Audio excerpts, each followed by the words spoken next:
Class 9 আজি পঢ়িম তোমালোকৰ চতুৰ্থ অধ্যায় ষ্ট্ৰাকচাৰ অফ দ্য এটম পৰমাণুৰ গঠন। তোমালোকক ইয়াৰ আগৰ ক্লাছত কৈছিলোঁ পৰমাণু কাক বোলে ইয়াৰ বিষয়ে কৈছিলোঁ তোমালোকক যে এবিধ পদাৰ্থ ভাঙি গৈ থাকিলে আমি এটা সময়ত কিছুমান কণা পাম যাক আৰু আমি ভাঙিব নোৱাৰোঁ বা বিভাজ্য কৰিব নোৱাৰোঁ। পদাৰ্থ এটাৰ এই ক্ষুদ্ৰতম কণাবোৰক কি বুলি কয়? পৰমাণু বুলি কয়।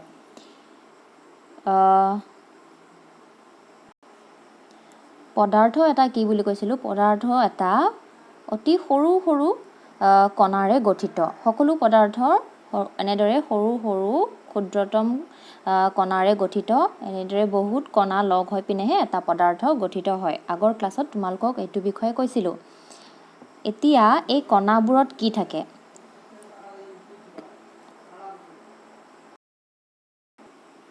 পৰমাণুবোৰৰ ভিতৰত কিছুমান উপ পৰমাণু থাকে, সেইটো অকণমান পাছত বুজাই আছোঁ। তাৰ আগতে চোৱা পৰমাণু এটাৰ আকৃতি কেনেকুৱা। পৰমাণুৰ আকৃতি হ'ল গোলাকাৰ। পৰমাণু এটাৰ আকৃতি গোলাকাৰ। তাৰ পাছত ইয়াৰ ভিতৰত থাকে নিউক্লিয়াছ। নিউক্লিয়াছৰ ভিতৰত থাকিব প্ৰটন আৰু নিউট্ৰন। এতিয়া প্ৰটন, নিউট্ৰন আৰু ইলেক্ট্ৰননো কি সেই বিষয়ে আলোচনা কৰিম। খালি মনত ৰাখা যে পৰমাণু এটাৰ আকৃতি হ'ল গোলাকাৰ আৰু ভিতৰত এটা নিউক্লিয়াছ থাকে। পৰমাণু এটাৰ ভিতৰত কি কি উপপৰমাণু থাকে? নিউট্ৰন, প্ৰটন আৰু ইলেক্ট্ৰন।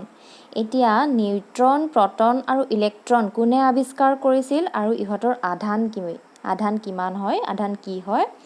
চোৱা নিউট্ৰনৰ আধান নিউট্ৰেল মানে 0 আৱিষ্কাৰ কৰিছিল জেমছ চাডউইক।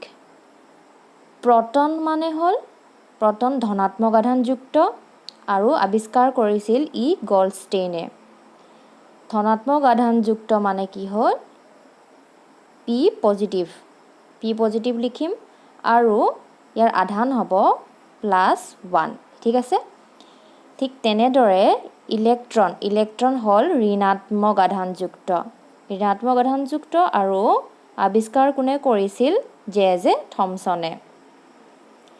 যেনেদৰে প্ৰটন ধনাত্মক আধানযুক্ত আৰু ইয়াৰ আধান হৈছে +1, ঠিক তেনেদৰে ইলেক্ট্ৰন হৈছে ঋণাত্মক আধানযুক্ত আৰু ইয়াৰ আধান হ'ব -1। ঠিক আছে? এতিয়া ইহঁতৰ কিছুমান অন্য নাম আছে, সেইবোৰ হ'ল প্ৰটনক কেনেল ৰে বুলিও ক'ব পাৰি, কেনেল ৰে, আৰু ইলেক্ট্ৰনক কেথড ৰে বুলি ক'ব পাৰি, কেথড ৰে। ঠিক আছে? এতিয়া আমি যদি এটা পদাৰ্থ লওঁ, সেই পদাৰ্থৰ ভিতৰত কি বুলি কৈছিলোঁ? এনেদৰে পদাৰ্থৰ পৰমাণুবিলাক সজ্জিত হৈ থাকে, যাক আমি খালী চকুৰে দেখিব নোৱাৰোঁ। কিন্তু পদাৰ্থৰ ভিতৰত থকা উপপৰমাণুবিলাক কি কি বুলি কৈছিলোঁ? ইলেক্ট্ৰন, প্ৰটন আৰু নিউট্ৰন। Electron, proton, neutron. ঠিক আছে?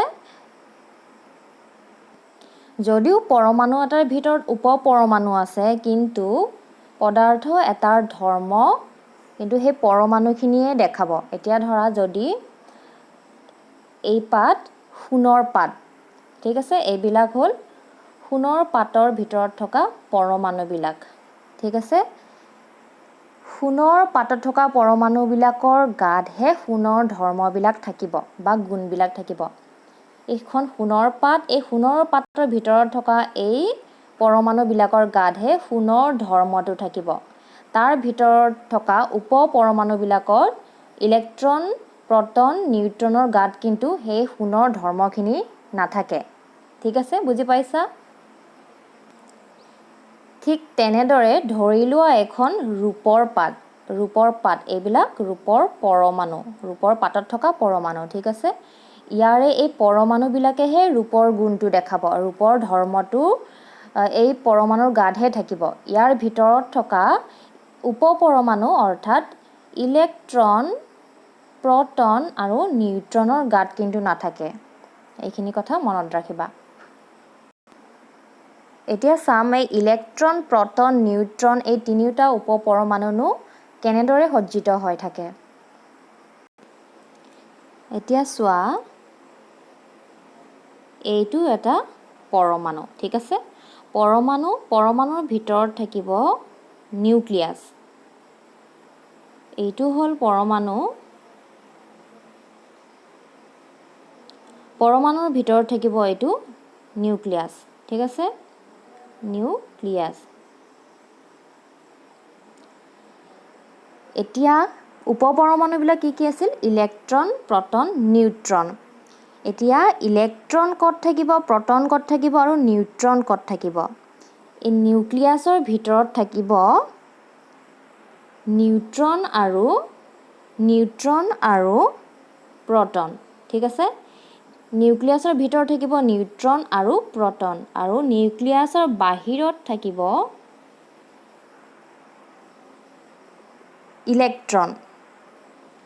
ইলেক্ট্ৰন থাকিব।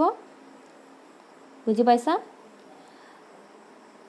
এটম এটাৰ ভিতৰত থাকে নিউক্লিয়াছ।